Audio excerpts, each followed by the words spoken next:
Niger, le président de la République reçoit le soutien du parti au pouvoir dans la lutte contre la corruption. Ses responsables encouragent Mahamadou Issoufou à faire dénicher les auteurs des détournements de fonds publics. Les précisions sont à suivre. Fin du suspense en Côte d'Ivoire. Alassane Ouattara ne sera pas candidat à un troisième mandat. Le chef de l'État s'est exprimé devant le Congrès à Yamoussoukro, mais il compte de nouveau modifier la Constitution. Et puis, la liste des pays africains touchés par le coronavirus s'élargit. L'Afrique du Sud vient à son tour d'être touchée par le virus. Le patient est un Italien qui a récemment séjourné dans son pays.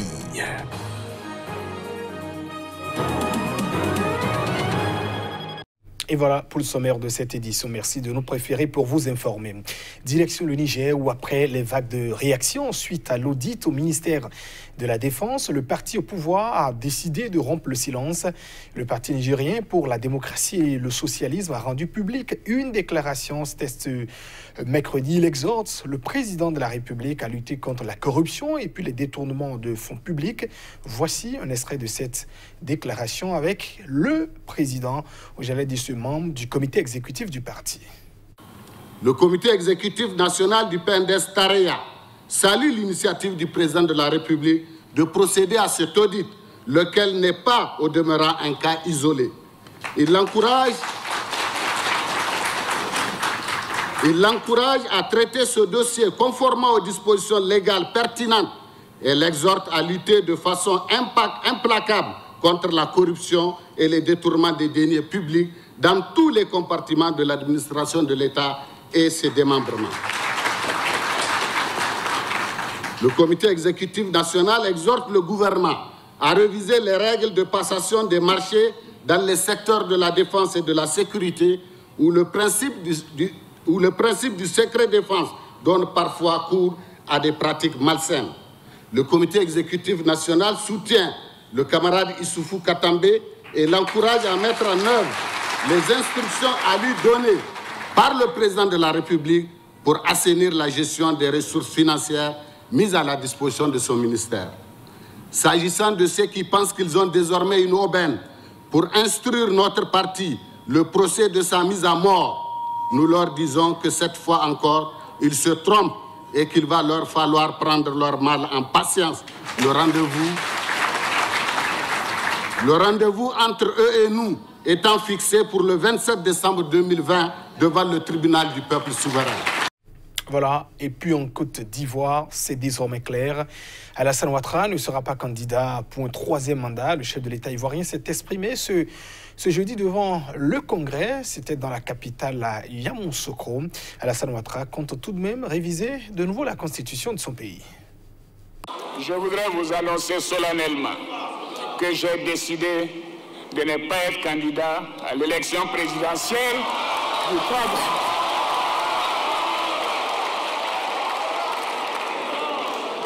à l'élection présidentielle du 31 octobre 2020 et de transférer le pouvoir à une jeune génération. Cette annonce faite au terme d'un discours d'une trentaine de minutes a été accueillie par un tonnerre d'applaudissements de la part des élus, mais aussi de centaines d'élèves et étudiants invités au Congrès. On est content qu'il laisse la place à la jeune génération. C'est un homme de parole. Je suis fier de mon président, même si je ne suis pas un de ses partisans. Je suis fier qu'on fasse confiance à la jeunesse, a affirmé Daouda Bakayoko, élève maître au CAFOP de Yamoussoukro. Âgé de 78 ans, Alassane Ouattara avait été élu en 2010 et réélu en 2015. Le climat politique est tendu en Côte d'Ivoire avant la présidentielle d'octobre prochain, qui se tiendra 10 ans après la crise post-électorale de 2010-2011, qui avait fait 3000 morts. Les élections municipales et régionales de 2018 ont été marquées par de nombreuses violences et des fraudes. Pour le moment, l'ancien chef de la rébellion Guillaume Soro, actuellement en France et sous le coup d'un mandat d'arrêt en Côte d'Ivoire, est le seul à s'être déclaré candidat. Et on reste toujours en Côte d'Ivoire où l'Africa CIO Forum ne se tiendra plus les 9 et puis 10 mars à Abidjan. Les organisateurs ont décidé de reporter la rencontre pour risque de coronavirus. La nouvelle a été donc rendue publique, c'était ce mercredi. L'Africa CEO Forum réunit quelques 1800 décideurs économiques et politiques, dont plusieurs chefs d'État et 145 journalistes. La rencontre a été reportée à une date ultérieure. Le communiqué publié évoque les circonstances liées au Covid-19, le nouveau coronavirus. Mercredi soir, le continent africain ne comptait qu'une dizaine de cas confirmés et aucun en Côte d'Ivoire. Africa CEO Forum mobilise des participants de plus de 70 pays africains et internationaux pour mettre en lumière les axes de développement du continent et de ses entreprises. Les présidents ivoiriens Alassane Ouattara, sénégalais Macky Sall, le vice-président nigérien Yemi Osinbajo, plusieurs ministres ainsi que des dirigeants de grands groupes étaient annoncés.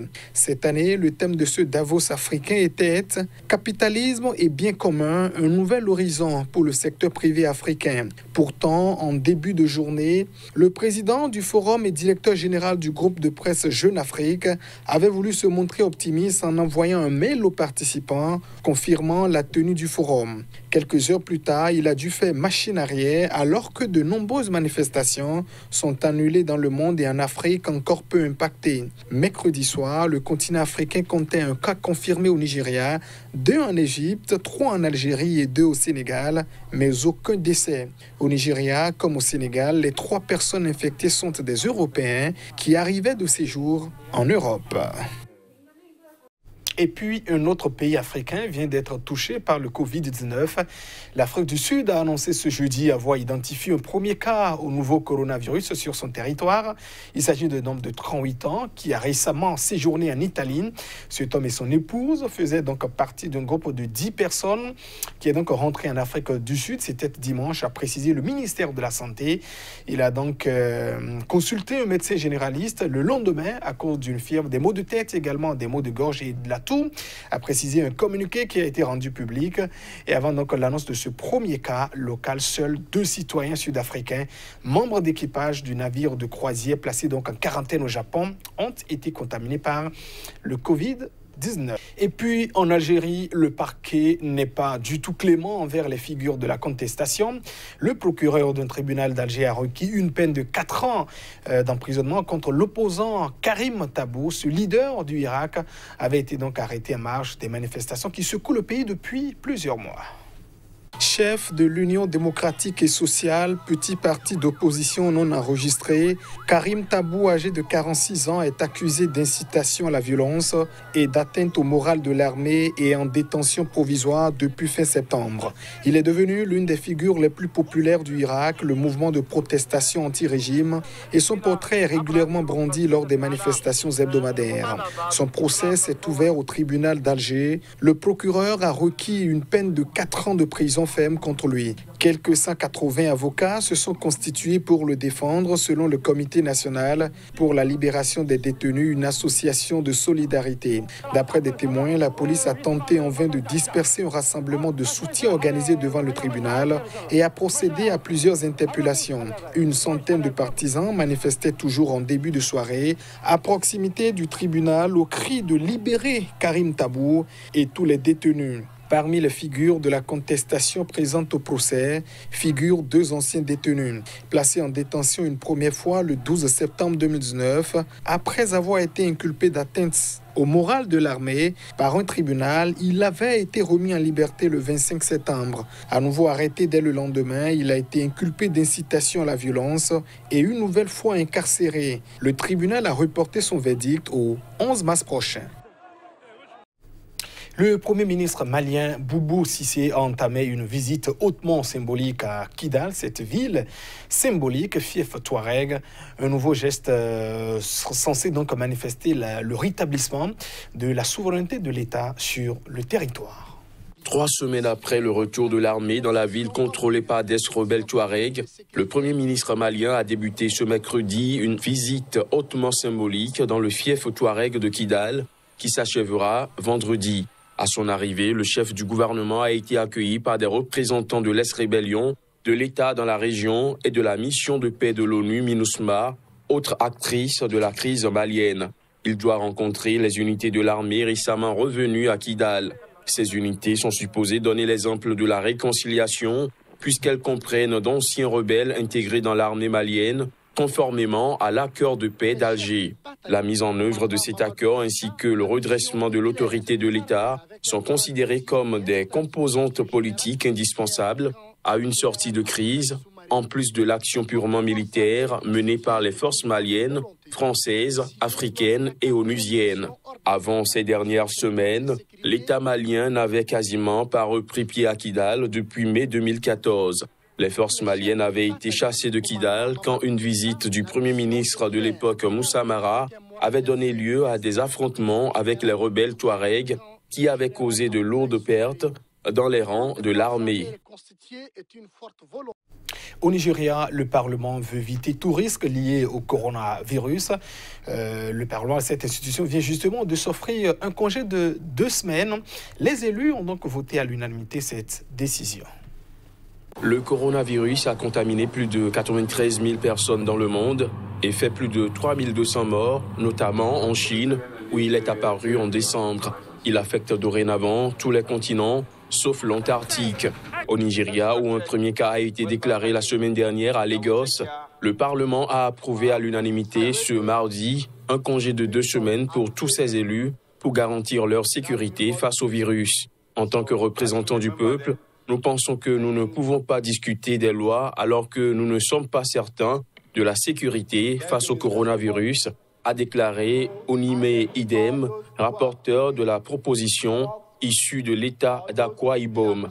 Le député a également demandé la mise en place d'un comité parlementaire comprenant les élus des 2 chambres pour évaluer avec le gouvernement ce qui a été fait jusqu'à présent et ce qui est fait pour aider à contrôler l'épidémie. L'homme infecté par le nouveau coronavirus est un ressortissant italien arrivé à Lagos en provenance de Milan le 25 février dernier et qui s'était rendu dans une usine de ciment de l'État voisin d'Ogun dans le sud-ouest du pays.